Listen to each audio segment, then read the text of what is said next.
Israeli सेना के हाथ कितने लंबे हैं, ये उसने इस ऑपरेशन से एक बार फिर साबित कर दिया है।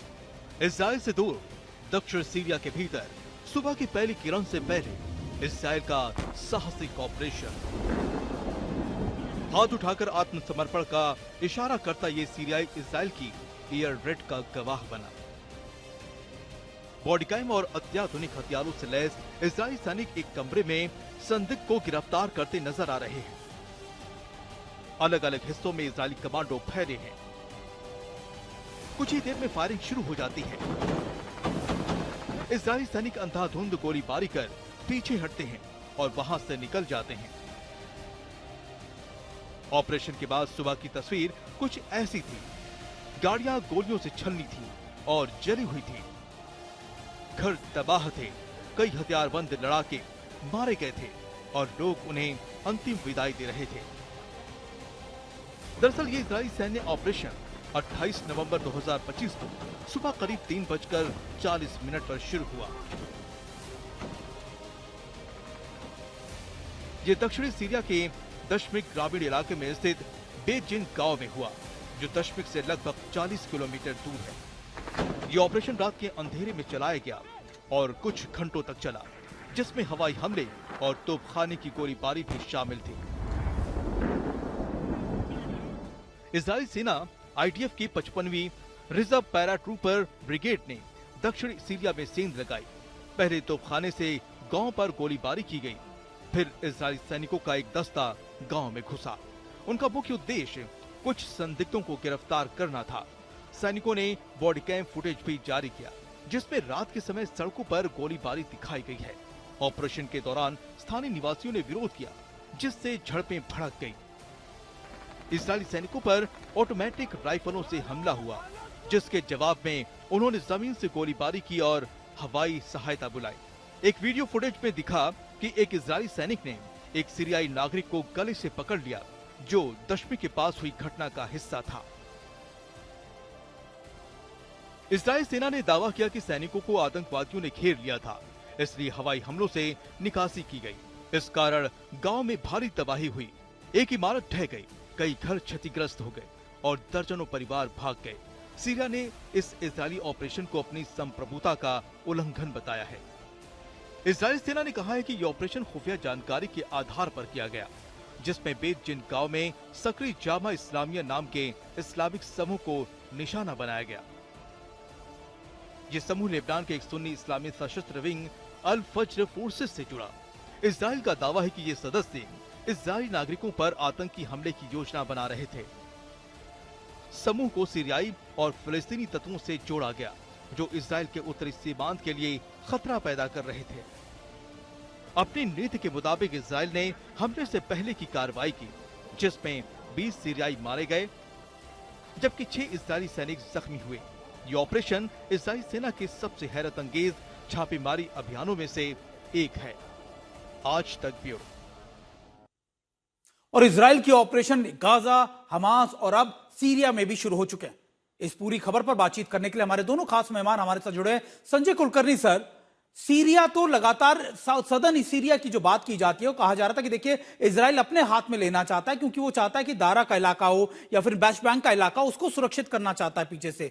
अब इस तरीके के ऑपरेशन दिखाता है कि इजराइल तो दोबारा से उसी 6 महीने पहले वाली स्थिति पे जाना चाहता है, जहां पर वो कई मल्टीपल फ्रंट्स पे लड़ाई लड़ रहा था। सुमित, आपकी रणभूमि पे थोड़ा सा हल्का सा बता दूं कि जैसे विराट कोहली ने 51 से 52 और सेंचुरी बना करके सियाचिन अपना सचिन का रिकॉर्ड तोड़ा है, उसी माफिक वेनेजुएला ने 52 बार उनकी लड़कियों ने हर हमेशा मिस वर्ल्ड, मिस यूनिवर्स और मिस इंटरनेशनल में भाग लेके 24 बार क्राउन जीता है। आप समझ सकते हैं। और मदुरो जो है वो सत्य साई बाबा के भक्त है। इतना कहने के बाद अब मैं आपके आता हूँ इसराइल के ऊपर। इसराइल जो है लगातार सदन सीरिया को लेकर के और सदन लेबनान को लेकर के हर हमेशा परेशान रहा है। और खासकर जमा इस्लामिया ये जो गुट है, ये सुन्नी गुट है, और ये हिजबुल्लाह जो है वो शिया है। और ये जो सुन्नी गुट है, ये हर हमेशा गाजा में जाकर के दखल अंदाजी देता है। असद के वक्त भी बार बार इजराइल इनको बताता था कि ये जो गुट है, ये हम, क्योंकि वहां पे जो ड्रूज माइनॉरिटी जिन्हें बोलते हैं, वो हम हर हमेशा इजराइल के साथ खड़े दिखते हैं। लेकिन शरार भी यही कहता है, वो भी अलकायदा के पुराना जो है कि इस सीरिया में अब कोई नहीं है। आप समझ सकते हैं कि किस प्रकार से इनके ऊपर पूरी निगरानी रख करके जिस प्रकार से इन्होंने रेड किया, और वो भी कहा डमस्कस, और डमस्कस से 40 किलोमीटर की दूरी पर बेन गैरियन के इलाके के अंदर। क्या क्या दर्शाता है कि ये जो लोग हैं, इन्होंने 6 इजरायलियों को पहले घायल किया, और 6 इजरायलियों को घायल करने के बाद जिस प्रकार से इन्होंने खुद ऑन ग्राउंड एंड एयर दोनों को मिला करके, जिस प्रकार से सदर्न सीरिया को लेकर के, क्योंकि सर्व प्रभुता जो इजराइल को लगता है, सदर्न सीरिया और सदर्न लेबनान दोनों को लेकर के हर हमेशा इजराइल को डर रहता है कि यहाँ से कोई ना कोई घुसपैठ है, कोई ना कोई आतंकवादी घुसते रहेंगे। इसीलिए सीरिया ने इस प्रकार की कार्रवाई की, और अब पूरे विश्व को ये मालूम है, सीरिया को मालूम चल गया है कि इस तरह की अगर गतिविधियां करेंगे, चाहे वो हिजबुल्लाह की तरफ से हो या हमास के हो या जामा इस्लामिया से हो, सब के सब मारे जाएंगे। ये एक साफ संदेश इजराइल ने एक तरीके से सीरिया को, लेबनान को और गाजा पट्टी में जो फिलिस्तीनी है उनको समझा दिया है कि इजराइल के साथ ये रेड लाइन है। अगर आप किसी वक्त ये सोच रहे हैं कि अगर अपने आप को आर्म कर रहे हैं, अपने आप पे हथियार लगा रहे हैं, या आप सोचते हैं कि आप रेड करेंगे या इजरायलियों को मारेंगे, तो आप भूल जाए, हमें सब मालूम है आप क्या कर रहे हैं। और ठिकाने पे जैसे आपने दिखाया, वो सरेंडर कर दिया उन्होंने, बल्कि 13 आदमी तो मारे, इतने सरेंडर हुए, 6 घायल जरूर हुए इजराइल के। पर इस तरह का जो जैसे आप बोल रहे थे एंटीबी रेड, इसी बात एक रेड, और ये खासकर इजराइल का मैं कहूंगा एक क्राफ्ट है, इसको डिफीट करना बहुत मुश्किल होता है, और ये साफ इजराइल ने दर्शा दिया। बिल्कुल शंकर प्रसाद सर, इजराइल हमेशा ये कहता आया है कि they have started this operation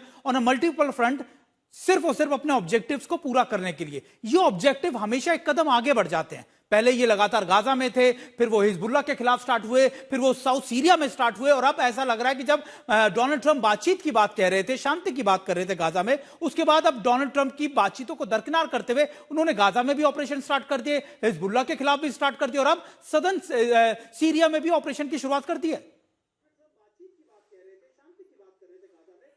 connect कीजिए।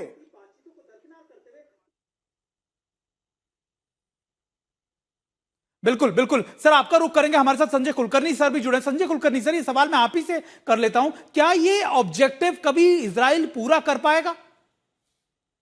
जब तक ये इर्द गिर्द जितने भी देश हैं, आप देखिएगा ब्रिटिश मैंडेट 1948 से लेकर के जो भी देश इर्द गिर्द इजराइल के ऊपर हमला करने की कोशिश करते हैं, या इनके दिमाग में इस बात का है कि हम इजराइल को इस धरती से खत्म कर देंगे या इनको समुद्र में डुबो देंगे, ये हो नहीं सकता है। ना इजराइल इनको खत्म कर सकता है, ना ये इजराइल को खत्म कर सकते हैं। तो कम से कम इनकी जो सोच है, उस सोच को बदलना बहुत जरूरी है कि आपको एक साथ रहना है, उसी इलाके में रहना है। इजरायली जो है वो फिलिस्तीनियों से 1000 साल पहले से उधर ही हैं, क्योंकि ये धर्म बाद में आया।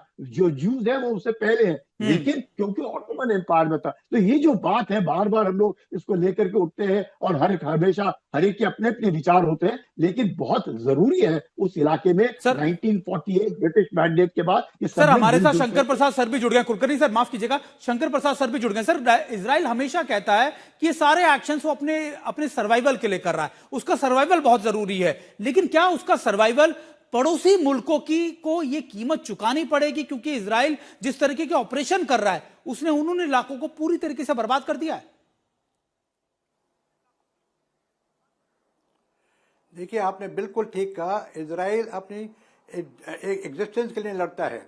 आपने जब से देखा 1947 से, जैसे जनरल साहब भी कह रहे थे, जिस प्रकार से अपने आप को एक सिक्योर रखने के लिए कितनी उन्होंने तरक्की की है, टेक्नोलॉजी में कितनी तरक्की है, साइंटिफिक फील्ड में उनके नोबेल प्राइज विनर्स हैं, उनको हर तरह से तरक्की मिल रही है, एग्रीकल्चर में, इकोनॉमी में, आर्मामेंट टेक्नोलॉजी में, सब जगह उन्होंने अपनी सेल्फ डिफेंस के लिए की है। एक तरफ हिजबुल्लाह है, एक तरफ हमास है, एक तरफ हुती है, चारों तरफ से इजराइल घिरा हुआ है, और वो इसी प्रकार से अपनी रणनीति के हिसाब से काम कर रहा है। अब इनका सीज फायर का बातचीत तो हो चुकी है, 20-25 दिन हो चुके हैं, लेकिन सीज फायर है भी और बिल्कुल नहीं है। तो इस समय एक बड़ी कंफ्यूजिंग सिचुएशन चल रही है मेरे हिसाब से, कि ना तो हमास समझ रहा है कि क्या करना है, ना हूती समझ रहा है और ना हिजबुल्लाह समझ रहा है। बिल्कुल। सब तरफ से उन लोगों को ये समझ में नहीं आ रहा कि डिस्ट्रक्शन किसका हो रहा है।